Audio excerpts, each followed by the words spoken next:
Socorro! Socorro! Ah! Toma, você fica tocando esse prato toda hora. Toma! O que você está fazendo? Você está preso por agressão. Olha o tamanho dele, olha o seu tamanho.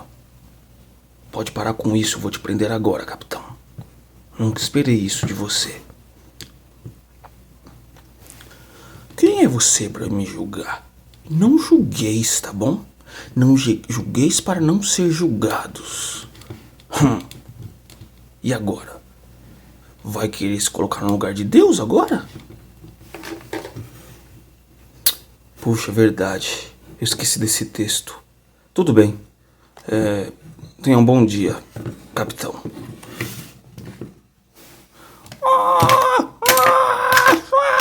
Não, socorro! Não julgueis para não seres julgados. Esse texto é polêmico e é muito debatido ainda nos dias de hoje.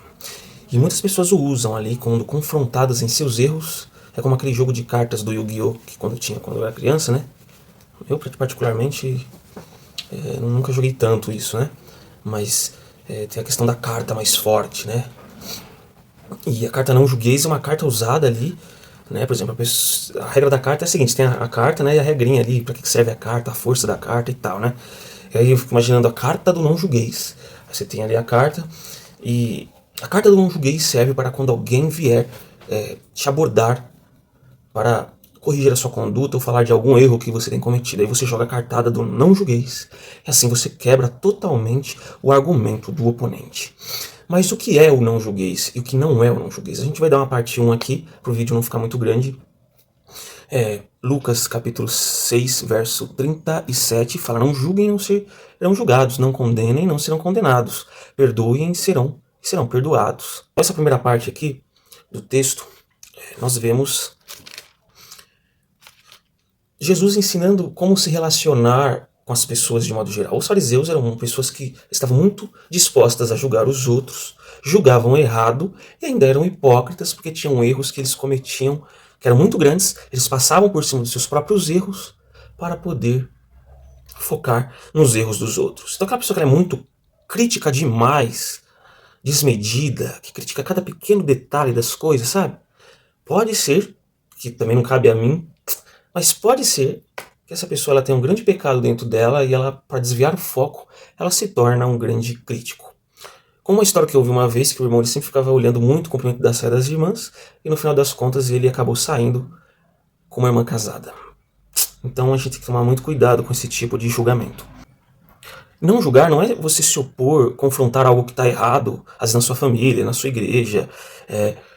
E também não é exatamente não avaliar a condição espiritual da sua igreja, das pessoas, embora que você vai fazer isso com certa cautela, porque você não sabe toda a situação. Você muitas vezes só vai ver a ponta do iceberg, lembrando que boa parte do iceberg está no fundo do oceano, onde não pode ser visto à luz do dia. Nós temos alguns textos aqui que vão mostrar que não julgar não é o que a galera da lacrosfera fala por aí muitas vezes. Você fala, essa atitude é pecado, porque está fora do casamento monogâmico, heterossexual. Aí a pessoa já vem, não julgueis, e não sei o quê.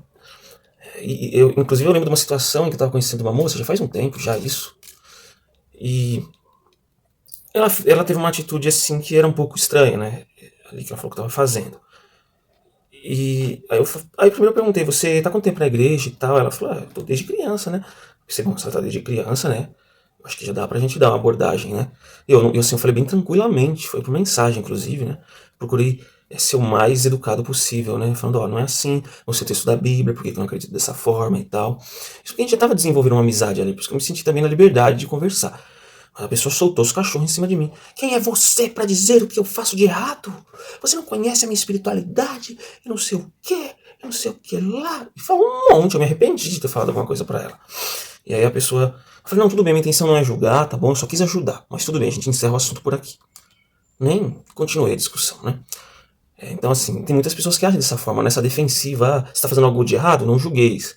Mas essa pessoa é a mesma pessoa que se alguém fizer algo de errado, que ela considera errado, principalmente se for para ela também vai querer chegar na pessoa. E se a pessoa jogar essa cartada, não julgueis, hein? Como é que fica?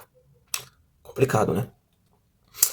E 1 Coríntios 5, verso 5. Entreguem esse homem a Satanás, para que o corpo seja punido e o espírito seja salvo no dia do Senhor. Então aqui é o apóstolo Paulo falando sobre um homem ali que estava tendo problemas ali, causando com problemas ali naquela igreja. Porque o cara ele mantinha relações sexuais com a própria madrasta, né? Como que o apóstolo Paulo agiu? Aqui no texto diz, entreguem esse homem a Satanás. Ele já foi ali advertido e tal, mas não quis ouvir. Aí o que Paulo falou? Entreguem esse homem a Satanás. Forte, né? Mas é isso. Você dizer que algo é errado, algo é satânico, algo é diabólico, não se configura em julgar. Ok? Temos também o verso 11 a 13, que diz o que eu queria dizer era sobre o mesmo caso. Era que vocês não devem se associar a alguém que afirma ser irmão, mas vive em imoralidade sexual, ou é avarento, ou adora ídolos, ou insulta as pessoas, ou é bêbado, ou explora os outros. Nem ao menos comam com gente assim. Não cabe a mim julgar os de fora, mas certamente cabe a vocês julgar os que estão dentro. Deus julgará os de fora, portanto eliminem o mal do meio de vocês. Então aqui mais uma vez, o apóstolo Paulo ali, falando aí de pessoas como esse irmão aí, que só trazem desordem para a igreja. E dá o poder à igreja a julgar os que estão de dentro, né? Então não é que você não possa fazer uma avaliação de algo errado, de algo pecaminoso. Aqui em 1 Timóteo 5,20, aqueles que pecarem devem ser repreendidos diante de todos, o que servirá de forte advertência para os demais. Então aqui mais uma vez a repreensão. O próprio apóstolo Paulo, né, que escreveu isso para Timóteo, ele repreendeu a Pedro publicamente ali, porque ele estava fazendo acepção de pessoas. Ele estava com gentios de boa, quando chegou o pessoal da circuncisão ali, que queria impor os gentios à circuncisão ali, meio que se afastou dos gentios para querer agradar ali o pessoal da circuncisão, né? Meio fazer uma politicagem ali. O apóstolo Paulo repreendeu. Então julgar não é a ausência de repreensão. 2 Timóteo 4,2 diz assim, pregue a palavra, esteja preparado quer a ocasião seja favorável, quer não. Corrija, repreenda e encorajem com paciência e bom ensino. E aí que a gente evita o outro extremo. Um extremo é você ver uma coisa errada e você não vai falar nada porque você não quer julgar. Outro extremo é você querer sair atirando para todo lado como um maluco, sem entender o contexto da situação, sem ouvir em primeiro lugar o que está acontecendo para ver se é aquilo mesmo. Aí você sai atirando em todo mundo, sai criticando todo mundo e muitas vezes injustamente ou de forma muito grosseira e estúpida. Então fala em coragem, com paciência e um bom ensino. Não adianta você querer ensinar algo para o seu irmão que nem você sabe. Você quer dar um conselho bíblico para o irmão que nem você sabe, tem certeza daquilo. Então, começa a ficar complicado também você também que ser uma pessoa, um franco atirador, que fica com a lupa na sua mão querendo caçar defeito. E às vezes cometendo até injustiça, sem querer saber o contexto das coisas, né? Nunca fique julgando as pessoas pelo fato do que as outras pessoas dizem. As pessoas distorcem muitas coisas. As pessoas são maldosas e sempre contam o lado que mais beneficiam elas na história, né? Então, quando alguém falar de alguém pra você, você tem que tomar, opa, calma lá. Vamos dar uma analisada. Se você quiser analisar também, você também não precisa se envolver em todos os casos, tá bom? Não precisa comprar todas as brigas, não. Tem coisas que não vale a pena você entrar, você tem que ter sabedoria até nisso, né? Quando a gente entra na vida do outro, o terreno alheio, é uma coisa muito complexa, de você se entender. Segundo João 1,10, diz assim: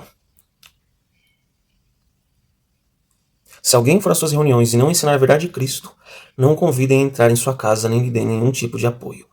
Aqui, falsos mestres. Pessoas ali que têm a intenção claramente de corromper o evangelho, né? Segundo o João está falando aqui.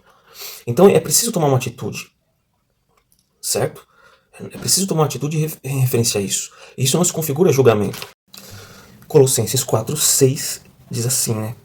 Que suas conversas sejam amistosas e agradáveis, a fim de que tenham a resposta certa para cada pessoa. Então não é só você chegar do jeito que você trata naquele dia, você vai repreender. Você tem que ter a resposta certa. Isso se chama assertividade, né? Ser assertivo, coisa que a gente tem muita dificuldade de ser. Então não é assim, soltar os cachorros em cima da pessoa, falar de qualquer jeito. É preciso ter a resposta certa. Essa sabedoria ela vem de Deus e também vem da inteligência que Deus te deu para avaliar o contexto de cada situação. Não seja apressado em julgar, que você pode fazer besteira. Nem julgue, só Deus com a sua palavra pode julgar. É a espada de dois gumes que penetra o espírito, penetra a alma. Essa sim tem poder de julgar o coração de cada um. O seu julgamento não pode ser baseado no exterior. Nossa, essa pessoa está meio mal vestida aqui, deve ser um ladrão, não vou deixar entrar na igreja não. Você está julgando com base no exterior. E Deus vê o coração. Né? A gente não pode julgar o coração das pessoas, as mais profundas intenções e motivações. Isso cabe a Deus. Não julgar não quer dizer que você, só porque você está dizendo que algo é errado, que algo é pecaminoso, segundo a palavra de Deus, logicamente. Isso não é julgar, certo? Isso é legítimo. Mas também, julgar também não é você sair atirando para todos os lados, ser grosseiro, falar de qualquer jeito, entrar na situação e dizer um monte de coisa sem saber o contexto. Tem que ser um exame cuidadoso. Então que possamos entender esse equilíbrio ao analisar. Peço que inscreva-se no canal para ajudar o nosso ministério aí. Se inscreva, deixe o seu like, compartilhe. Para o nosso canal crescer mais, alcançar mais pessoas. Eu conto com você para isso, tá bom? Até mais.